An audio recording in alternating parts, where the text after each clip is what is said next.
데일린트 IBK 투자증권 박근영 부장님 모시겠습니다. 어서 오세요. 네, 안녕하십니까? 안녕하십니까 부장님. 네. 오늘같이 장 빠진 날 부장님의 위로가 필요한 날입니다. 뭐 얼굴만 봐도 위로되지 않습니까? 맞아요, 그건 맞아요. 근데 요즘 들어서 클로징벨 얘기를 되게 자주 하시네요. 네, 아니 질투심. 좀 전에 명앵커가 이렇게 장 빠지는 날 서로 이제 보듬고 이렇게 방송했으면 좋겠다 이야기하길래 3시 반 방송을 자꾸 생각하시고 보듬는다는 이야기를 하시는 것 같아서 저를 보듬지는 않을 거 아니에요. 오버랩을 자꾸 하시는 것 같은데. 여기서 공부할게요. 여기서는 공부해야겠습니다. 자, 여튼 시장이 좋지 못해가지고 오늘은 뭐 멘탈 잡기가 되게 힘드셨을 것 같아요. 뭐 하루 종일 그냥 소위 말하면 이제 질질질질 하면서 이제 흘렀기 때문에 뭐 좋든 나쁘든 별로 차이가 없어가지고 오늘은 모두 안 먹히는 그런 날이어서 되게 좀 힘든 날이 아니었을까 싶습니다. 어제 그 클립 조회수 기준으로 한 35,000, 4만 사이 나왔더라고요. 저희 거 퇴근길. 데일린트. 데일리인트가요? 뭐 사실은 경제방송 유튜브 치고 되게 상당히 높은 편이에요. 그렇잖아요. 뭐 그렇죠. 그래서 많은 분한테 좀 뭐 시장도 시황이지만 좀 따뜻한 그런 위로의 마음을 같이 섞어서 전달해 주시면 좀 좋지 않을까. 우리 뭐 명앵커님이나 뭐 최파고님이나 이렇게 뭐 지금 진행을 하시는데 네. 뭐 지금 보시는 분들은 얼굴만 봐도 좀 힐링이 되지 않을까요? 힐링 되죠. 네. 얼굴에서 빛이 나는데. 네. 맞아요. 실제 빛이 납니다. 그렇죠. 자, 알겠습니다. 시장 동향 한번 가보죠. 네, 코스피는 마이너스 2포인트 수준 하락 출발로 뭐 장 출발할 때는 그렇게 나쁘지 않은 분위기였거든요. 외국인들은 코스피 200을 매수했고요. 기관은 코스닥과 선물 매수 출발을 보였습니다.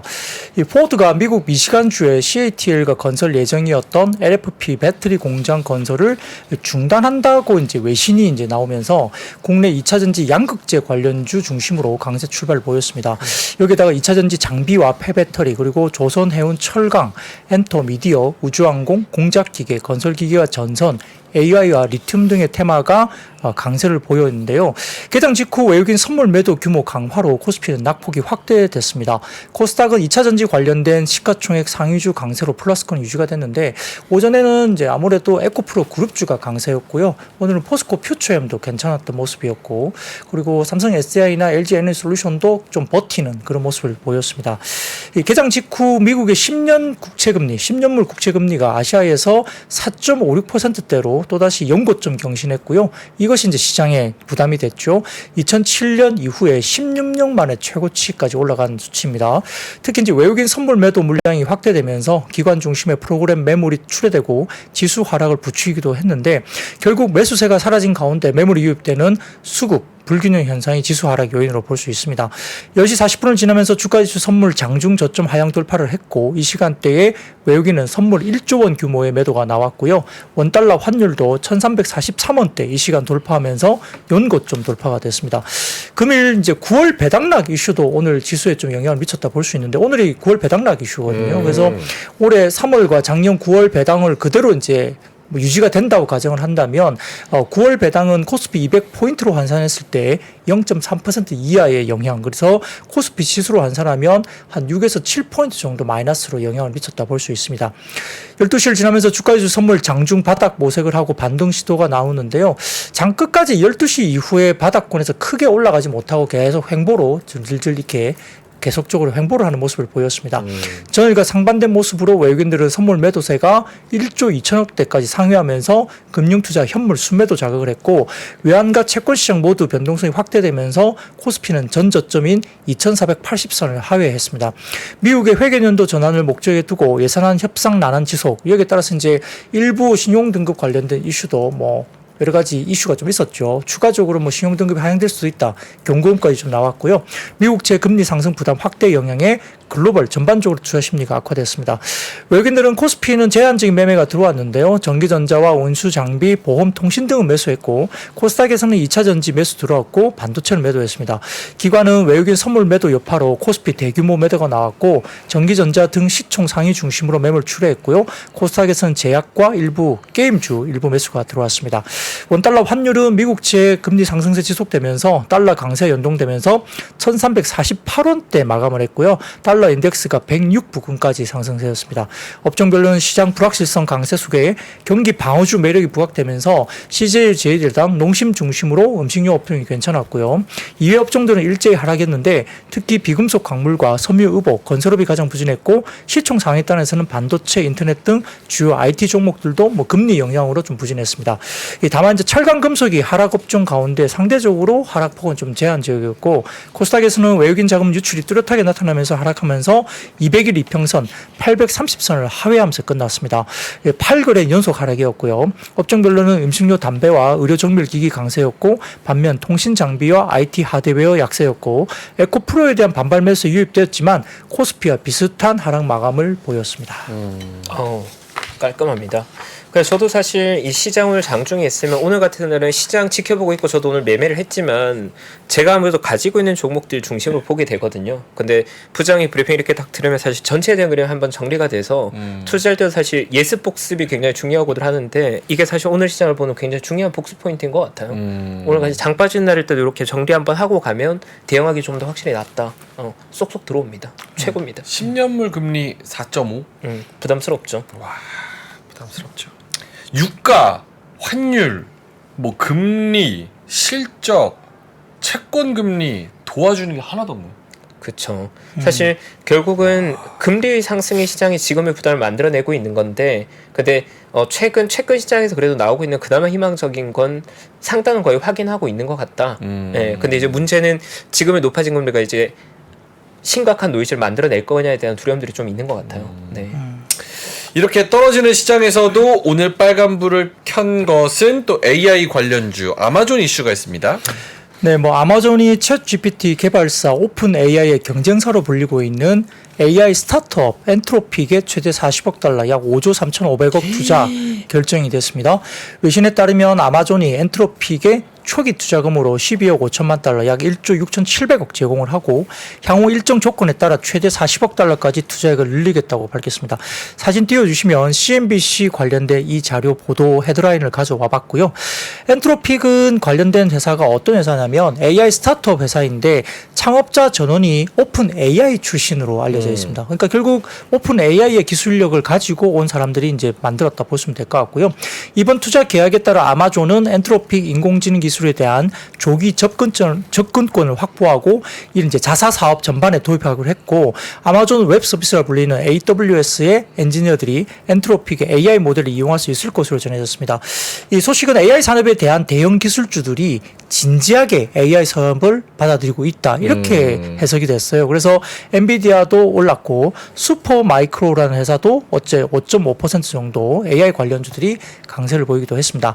이번 계약은 엔트로픽이 아마존의 클라우드 컴퓨팅 인프라를 사용하는 내용도 포함됐고 엔트로픽은 AI 개발에 사용하는 소프트웨어 대부분을 아마존의 컴퓨팅 사업부인 아마존 웹 서비스 AWS의 데이터 센터로 옮기고 AI 모델 훈련에 AWS의 자체 AI 칩인 트레이니움과 그다음에 인프로시아를 활용하게 했다고 알려졌습니다. 아마존의 투자액이 40억 달러에 이르게 되면 AWS와 직접적으로 관련된 거래 가운데 역사적으로 최대 규모로 알려집니다. 여기에 따라서 오늘 뭐 인공지능 AI 관련된 종목들이 꽤 많이 올라왔고 아마존 웹 서비스 파트너사로 시장에 부각되어 있는 솔트웨어라든지 아마존 알렉사 오토 탑재 인포테인먼트 기기를 개발한 바 있는 남성, 아마존 웹 서비스를 협력사로 두고 있는 콤텍 시스템 등도 시장에서 부각이 됐고요. 가온그룹 같은 경우도 자회사 K퓨처테크 그리고 KT와 인공지능 실내 배송 로봇 공급 계약 체결 소식도 전해지면서 상한가를 기록했습니다. 그래서 AI 관련된 주식들이 오늘 테마성이긴 하지만 아무튼 오늘 좀 좋았던 모습인데요. 오늘 이 사안에 대해서 그 바바리안 리서치라는 곳에서 이제 오늘 관련된 뭐 커멘트를 좀 내기도 했는데 그걸 조금 제가 커멘트를 좀 언급을 해드리면 결국 이제 최근 쏟아져 나오는 AI 투자 중에 하나로 볼 수는 있지만 AI가 클라우드 사업에서 굉장히 중요하다는 것을 암시하는 투자로 평가할 수 있다. 왜냐하면 핵심 내용이 두 가지인데 엔트로픽은 AWS를 주요 클라우드 제공 업체로 선정을 하고 아마존이 자체 설계한 반도체를 바탕으로 엔트로픽의 AI 모델을 투자하는 것인데 최근에 아마존과 마이크로소프트의 클라우드 사업의 점유율 차이가 계속 축소되고 있다는 겁니다. 그러니까 기존에 아마존이 참 잘했는데 마이크로소프트가 굉장히 빨리 따라붙고 있는 거죠. 이런 경향이 지속된 지 좀 오래됐지만 최근 가속화 최적화된 이유는 양사의 AI 전략에 대한 차이 때문이다. 그게 왜냐하면 마이크로소프트 같은 경우는 오픈 AI 기반의 AI 모델이나 AI 기반의 서비스를 자사 클라우드 기반으로 제공을 하고 이를 통해서 마이크로소프트의 클라우드 사업에 대한 성장이 한 2% 정도 포인트 증가했다고 최근에 사업 성장률에 대한 코멘트가 있었습니다. 굉장히 어떤 자신감을 표명한 거죠. 이에 반해서 아마존의 AWS는 AI 덕분에 클라우드 사업이 얼마나 더 성장했는지 구체적으로 제시를 하고 못하고 있었고, 아마존 같은 경우는 마이크로소프트처럼 뛰어난 AI 모델을 가지고 있지 않았기 때문에 전략적으로 좀 다른 포지션을 가지고 있었다는 겁니다. AI 파운데이션 모델을 클라우드와 함께 제공하는 대신 고객사들의 AI 개발에 필요한 클라우드 서비스를 제공한다는 전략을 펼쳤기 때문에, 즉 직접적인 AI 제공보다는 후방 지원, 그러니까 AI 개발에 필요한 후방 지원과 같은 전략을 이제 아마존이 선택했다는 거죠. 그래서 이 전략은 아마존에게 최선이었지만 AI가 클라우드 사업 성장에 마이크로소프트처럼 유의미하게 도움을 주지 못했고 지금의 이러한 한계가 나타났기 때문에 이를 극복하기 위해서 아마존의 인수권이 이번에 나타났다라고 평가를 했습니다. 그래서 결국 아마존은 이 뛰어난 AI 파운데이션 모델을 제공하고 클라우드는 마이크로소프트처럼 자연스럽게 따라서 제공하는 것이 핵심이라고 판단해서 가능성이 높고, 여기에 따라서 이제 결국은 자체 반도체까지 사용하면 아마존은 좀 더 비용을 적극적으로 줄일 수 있는 모델로 가는 방향을 정했다는 거고요. 결국은 AI 모델과 AI 서비스를 직접 제공하는 것이 향후 클라우드 사업의 핵심이고 클라우드 마진 확보에도 굉장히 중요한 포인트로 자리 잡을 수 있다라고 코멘트를 하기도 했습니다. 그러니까 이제 AI 관련된 부분들이 이제 단순한 우리가 테마성으로 접근하기보다는 이 주요 이제 메이저 관련된 기업들이 이제는 AI 관련된 쪽을 굉장히 진지하게 쳐다보기 시작했고 여기에 대한 사업을 좀 진행한다는 점에서는 좀 의미가 있었다 볼 수 있습니다. 네, 개인적으로 사실 이 뉴스가 이번에 굉장히 중요한 뉴스였다고 생각을 해요. 그러니까 엔스로피 같은 경우에 2021년도 창업해서 3년 정도밖에 안 된 회사인데 지금 5조가 넘는 밸류로 인정된 거거든요. 근데 우리가 지금 미국의 빅테크라고 부르는 기업들이 보면 마이크로소프트가 됐던 애플이 됐던 구글이 됐던 아마존이 됐던 원래는 각각이 다른 일을 하는 회사들이었는데 지금은 모두 다 클라우드에 되게 집중하고 있거든요. 근데 클라우드의 다음 성장 모델로 인공지능이 낙점된 거기 때문에 지속적으로 관심은 필요한 거고, 보통 엔지니어분들은 인공지능을 묶어서 ABC라는 표현을 많이 하거든요. ABC? 네. AI, 인공지능, AI? 그리고 빅데이터, 빅데이터? 그리고 클라우드. 클라우드. 그래서 ABC를 같이 묶여있는 기술로 보시더라고요. 결국 클라우드란 인프라 내에서 인공지능 기술이 적용되면서 더 많은 것들을 만들어지는 거거든요. 그래서 엔스로피 관련 뉴스나 인공지능 관련 투자 트렌드는 꼭 점검할 필요가 있다. 뭐 해외 투자를 하시든 국내 투자를 하든 앞으로 가장 중요한 흐름이 될 것 같습니다. 다른 나라는 좀 어렵겠지만 중국 같은 경우는 클라우드에 개인 유저들이 데이터를 올리잖아요. 그럼 그거 가지고도 뭔가 딥러닝을 할 수 있는 그런 시스템도 구축을 좀 할 수 있겠네요.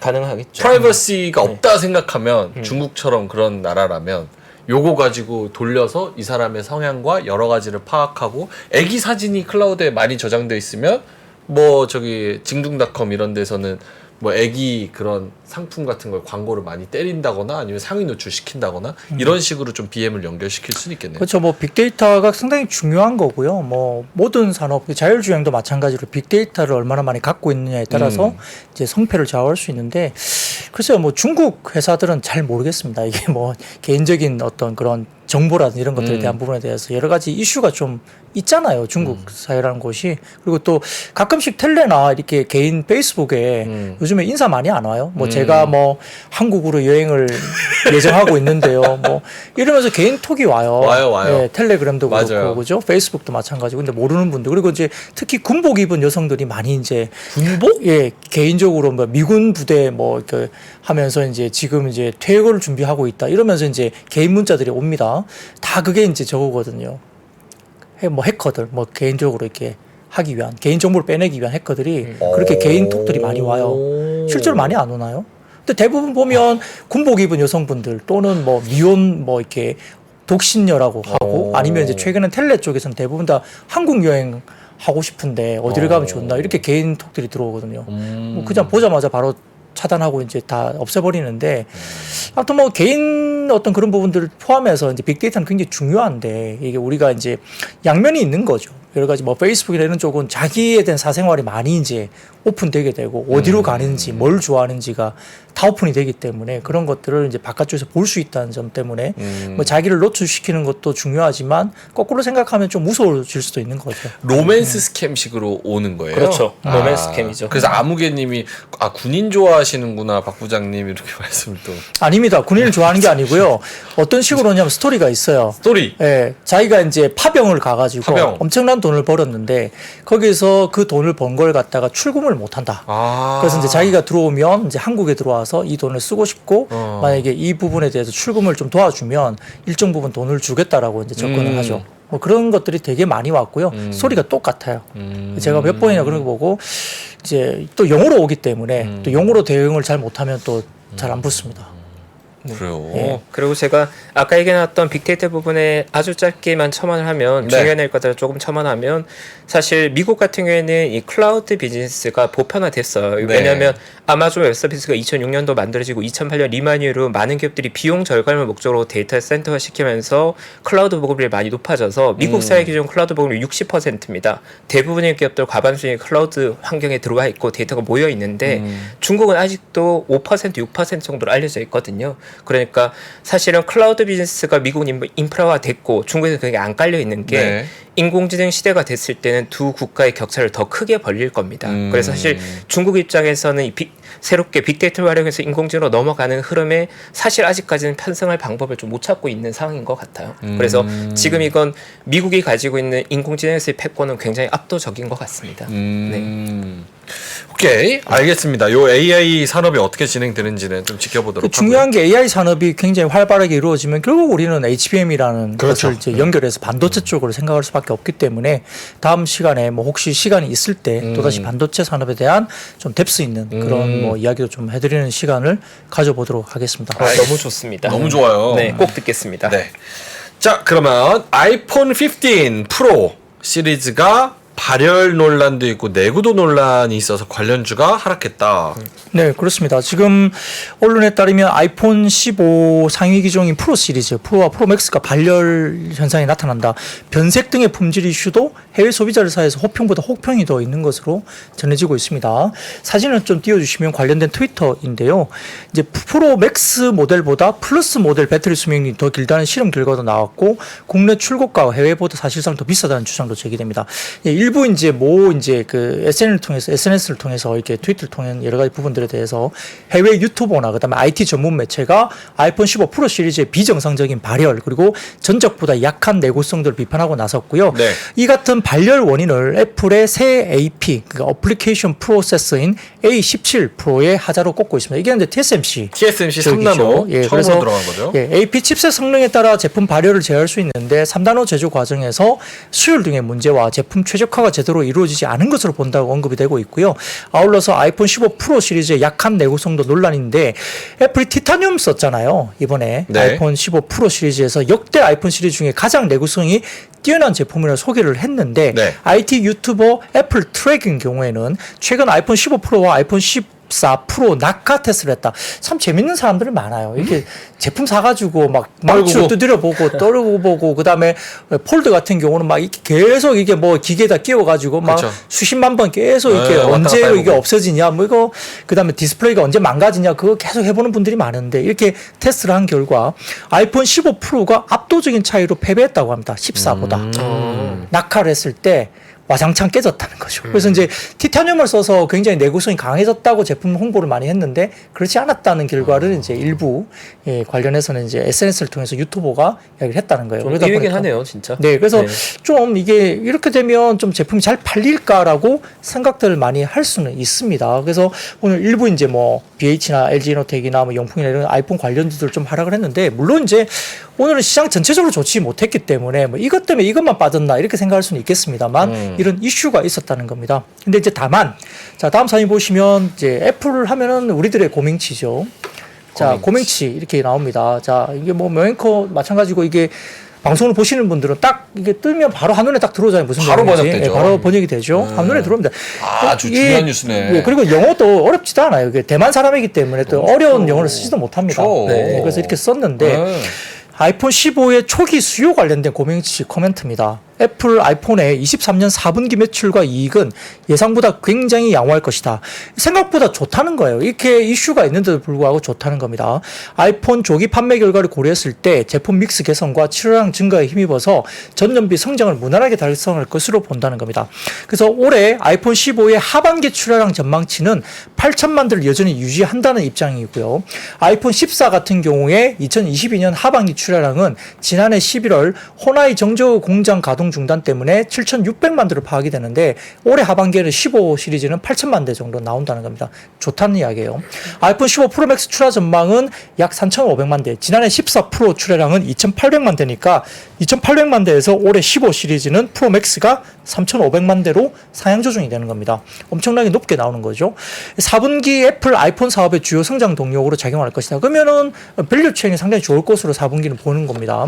아이폰 15 플러스는 당초 우려보다 양호한 판매 실적으로 주문량이 증가할 가능성이 존재하는데, 다만 아이폰 15와 아이폰 15 프로는 기대에 못 미치면서 애플이 가격 인하를 하지 않는 경우에는 이 두 모델의 오더컷이 발생할 가능성도 있다라고 평가했습니다. 그게 이제 아까 보여드렸던 고밍치 관련된 이 이야기가 나오는 거죠. 두 번째 사진 보이시면 2번하고 3번 나오는 다음 사진 보이세요? 예, 이것도 이제 이야기입니다. 듀투 뭐 때문에 밑줄 그으시고요. 이런 것들이 나오는 거죠. 그래서 이런 부분들 때문에 일단 이야기들을 고명치가 이야기를 했고요. 근데 이제 국내 서플라이 체인들은 대부분 다 하위 모델보다는 상위 모델에 거의 다 대부분 납품이 집중되어 있기 때문에 네. 하위 모델의 오더컷은 별로 크게 영향을 받지 않습니다. 그래서 이제 우리나라의 뭐 LG 이노텍이나 이런 쪽도 긍정적인 4분기 실적도 영향이 된다 볼 수 있는 상황이고요. 그 다음 사진 보시면 CNBC 관련된 그 보도 기사입니다. 헤드라인인데요. 이것도 딱 한눈에 들어오시죠. 네, 그럼요. 중국 내 아이폰 15 판매 시작을 했는데 판매가 위축될 것이라는 시장의 우려와 반대로 최신 아이폰 수령을 하기 위해서 지난 금요일 아침부터 베이징 시내 애플 플래그십 스토어에는 많은 사람들이 대기했고요. 금요일 오전 10시 기준 JD의 다다는 배송 앱을 통한 1시간 아이폰 15 판매량이 지난해 아이폰 14에 비해서 253% 급증했다는 보도자료가 나왔습니다. 그러니까 중국 시장에서 핫하다는 거예요. 뭐 사지 마라, 뭐 국영 기업은 뭐 어떻다 이야기 많이 나오지만 그렇지 않다는 거죠. 결국은 애플 관련된 뭐 중국인들의 사랑도 꽤 굉장히 핫하다. 그리고 15 시리즈도 상당히 좀 수요가 아직까지는 괜찮은 것 같다는 이야기를 외신에서 하고 있습니다. 더군다나 오늘 오후 늦게 이제 그 고밍치가 또다시 이야기가 나왔는데요. 우리가 말하는 폴디드 줌이라는 거죠. 우리가 이제 이게 잔망경 카메라라고 이야기하는데 폴디드 줌이라서 약간 꺾인. 우리가 이제 잠수함의 이제 잔망경이라고 비슷하게 이야기되는 건데 이게 이제 왜 중요하냐면 카메라가 굉장히 그런 뭐랄까 고화소로 넘어가면 이제 카메라 적층이 많아지기 때문에 굉장히 두꺼워져요. 그렇게 되면 이제 뒤에 애플폰 뒤에 갑툭튀라 해가지고 뒤쪽에 이렇게 인덕션 이렇게 나오는 그게 갑툭튀가 생기는데 예. 그게 이제 폴리드 줌을 이용하면 고해상도가 올라가면서 갑툭튀가 사라지고 상당히 좀 슬림화되는 그런 기술이에요. 그래서 이와 관련된 폴리드 줌 관련된 고밍치 코멘트가 나왔는데 그 지난 아이폰 14 프로 맥스의 망원 렌즈 출하량은 작년 하반기 기준 3천만 개였는데 가격은 개당 1.5에서 2달러 정도 수준이었다. 근데 아이폰 15 프로 맥스의 망원 렌즈 출하량은 올해 하반기에 3,500만 개 달할 것이다. 상당히 물량이 많아진다는 거고요. 더 높은 사양으로 인해서 가격이 약 30% 인상된 6에서 6.5달러에 이를 것이다. 가격도 상당히 높아지는 겁니다. 네. 아이폰 15 프로 맥스는 애플의 올해 4분기 수익과 이익의 가장 중요한 동인이기 때문에 애플은 이 렌즈를 어디서 하냐? 라간이라는 회사가 하는데 이 지원을 보장하는 대가로 망원 렌즈 가격을 30% 대폭 인상하는 데 동의를 했다는 겁니다. 근데 그 크리스탈 옵테크라는 회사가 있는데 폴리즘 향 주요 프리즘 공급 업체인데 공급 점유율이 한 7에서 80%까지 추정이 되는데 나머지 20에서 30%는 란테 옵틱스가 공급 중으로 알려져 있고요. 두 회사 모두 연말까지 프리즘 주문이 크게 증가하면서 풀 가동 계획이고 내년에는 애플의 강력한 프리즘 수요를 충족하기 위해서 두 회사 모두 내년 생산 능력을 최소 50% 정도 확장할 것으로 예상하고 있고 현재 공급 점유율이 유지된 거라는 겁니다. 근데 이게 왜 중요하냐면 국내에 LG 이노텍이 관련이 있어요. LG 이노텍은 현재 모듈 수율 문제가 단기 이익에 약간의 부정적인 영향을 미칠 수 있다. 그러니까 모듈에 이 관련된 모듈을 LG 이노텍이 하고 있는데 약간 수율 문제가 있을 수 있다는 겁니다. 그래서 단기적인 부정적인 영향이 있긴 하지만 기술 개선으로 인해서 내년에는 아이폰 16 프로의 폴디즘 모듈에 단독 또는 1차 공급업체 지위를 유지할 것이다. 상당히 중요한 이슈죠. 그래서 LG노텍이 내년에는 이와 관련된 모듈의 단독 공급업체 가능성이 굉장히 높다고 이제 평가를 한 겁니다.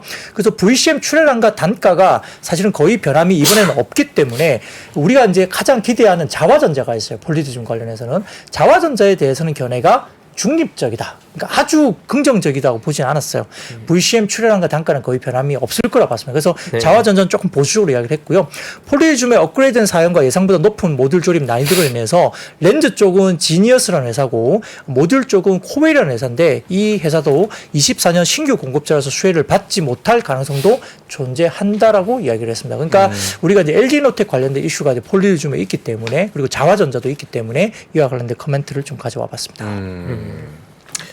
저는 중국에서 이거 뭐 아이폰 뭐 사지 말아라 뭐 이런 얘기 나왔을 때도 사실은 그렇게 믿지는 않았어요.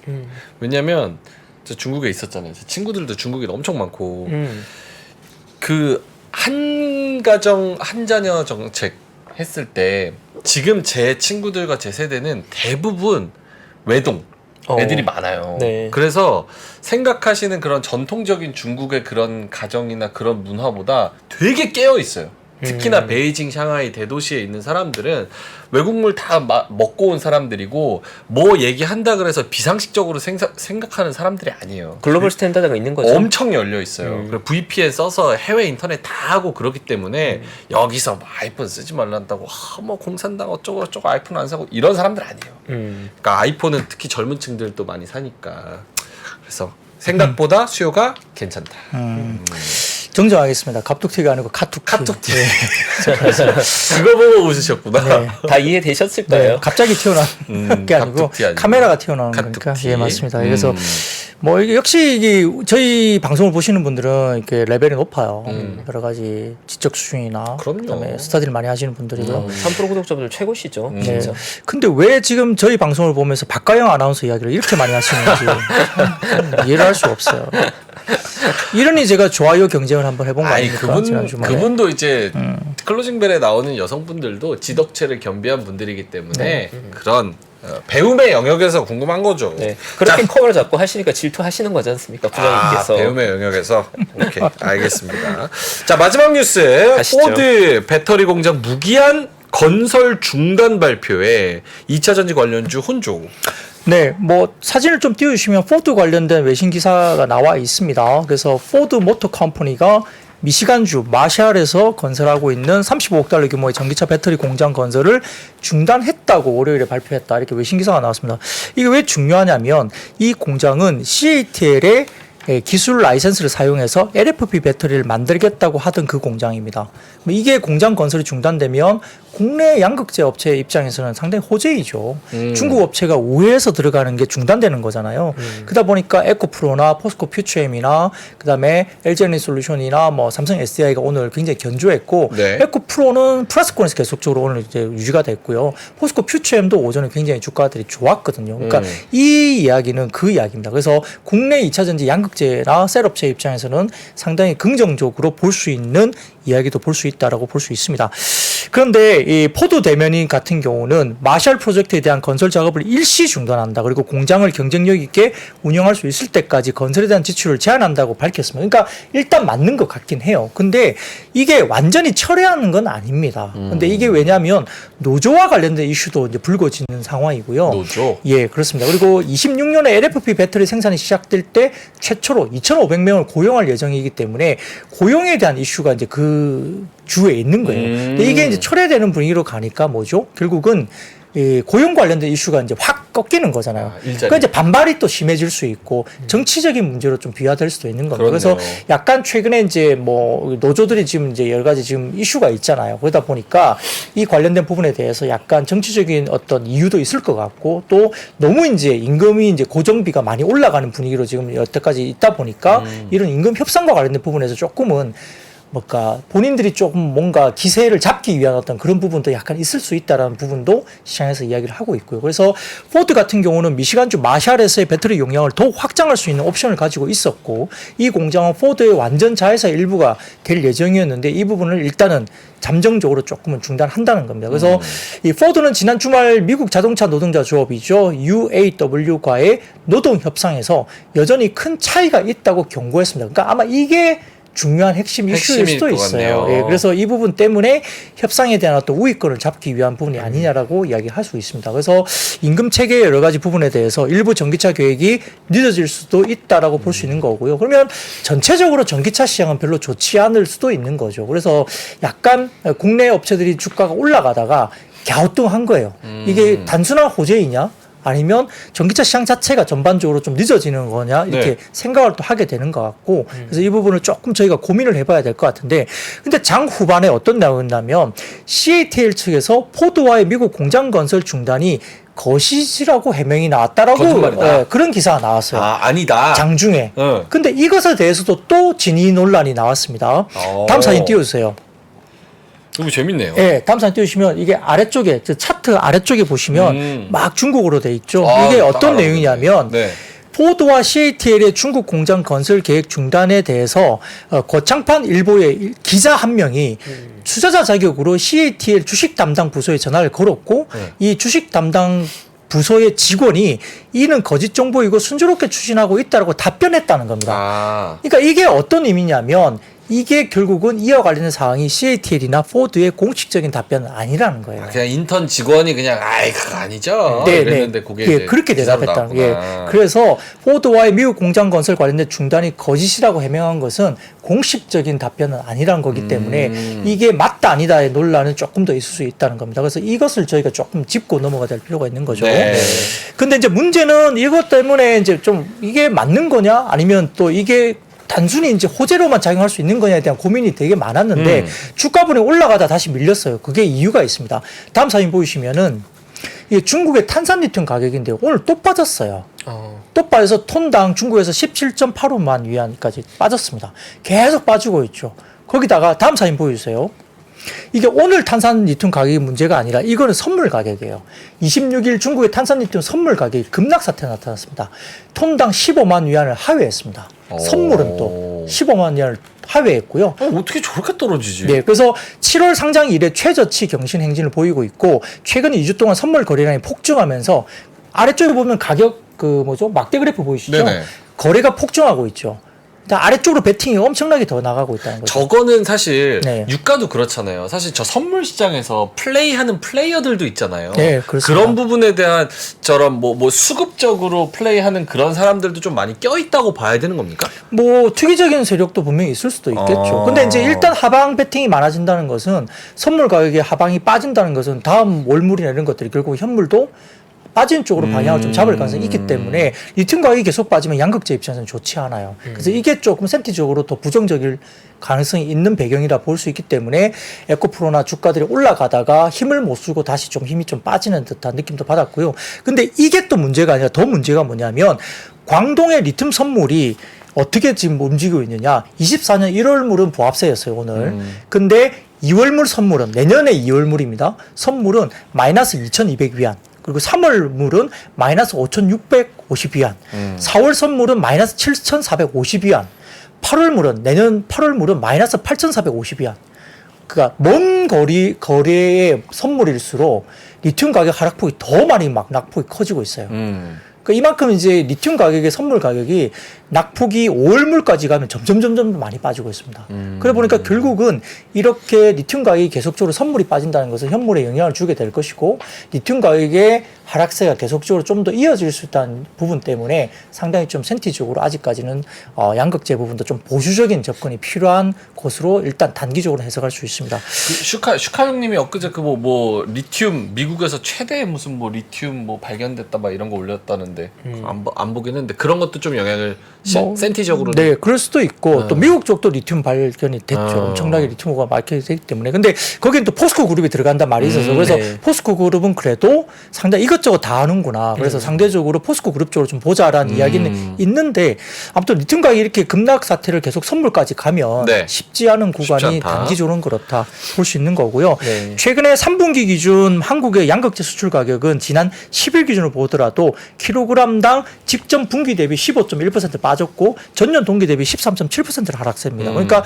양극재가 만만하지 않은 국면이라는 것은 분명하게 환경적으로 그럴 수 있다는 거고요.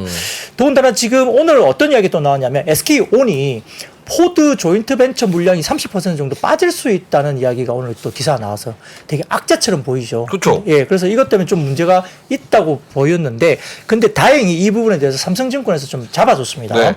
조인트 벤처 물량 감소 여부의 문제가 아니라 3공장 상업 가동 시점에 일정 조정에 대한 문제로 파악했다. 그러니까 30% 물량이 빠지는 건 아니라는 이야기를 삼성증권에서 제대로 잡아줬고요. 스케줄 조정이다. 네, 그렇죠. 실제로 최근에 완성차와 배터리 업체 간의 조인트 벤처에 연속된 증설에 있어서 공통적으로 나타날 수 있는 현상으로 평가한다. 그러니까 이게 이제 30% 물량이 확 빠지게 되면 어떻게 돼요?